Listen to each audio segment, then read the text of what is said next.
यज्ञ करते कुछ धन संपत्ति से, कुछ कठोर तपस्या जग अपनाते, लीन कुछ होते अष्टांग योग में, स्वाध्याय यज्ञ भी कुछ कर पाते।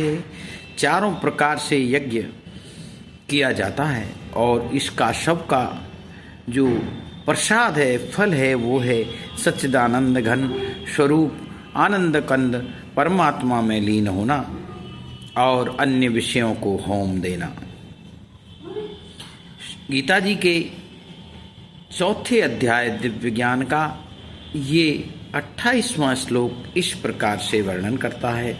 इसका अर्थ इस प्रकार से है, कुछ लोग अपनी संपत्ति को योग रूप में काम में लेते हैं, मतलब संपत्ति का त्याग, संपत्ति का दान, अच्छी जगह संपत्ति को लगाना भी योगों का ही कारण है, जिससे प्रचुर मात्रा में परमात्मा स्वरूप लोगों का फायदा होता हो।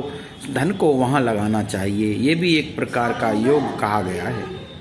कुछ लोग कठोर तपस्या के द्वारा भगवान के चिंतन में लगे रहते हैं, इतना श्रम करते हैं कि वो 24 घंटे प्रभु में ही लीन रहते हैं। आपने देखा होगा कुछ साधु गिरिराज जी महाराज जी की दंडवती परिक्रमा करते हैं, हजारों परिक्रमा एक साथ 1000 बार दंड साष्टांग दंडवत करने वाला, कठोर तपस्या करने वाला, कोई अग्नि द्वारा अग्नि से तपते हैं, कुछ ठंडे पानी में भी अपने शरीर को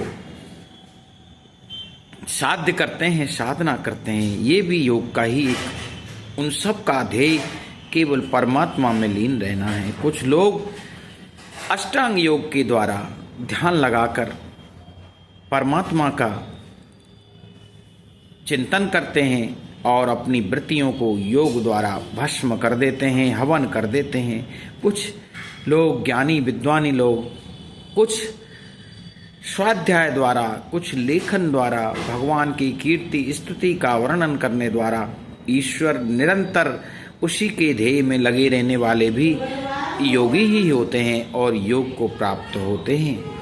यही इसका अर्थ है। आज के युग में भी यही प्रासंगिक है। मनुष्य को हमेशा स्वाध्याय द्वारा, अपनी संपत्ति द्वारा और शरीर को भी आराम न देकर कठोर तपस्या द्वारा योग करके परमात्मा का चिंतन करना चाहिए। यही मनुष्य जन्म का ध्येय है, यही प्रासंगिक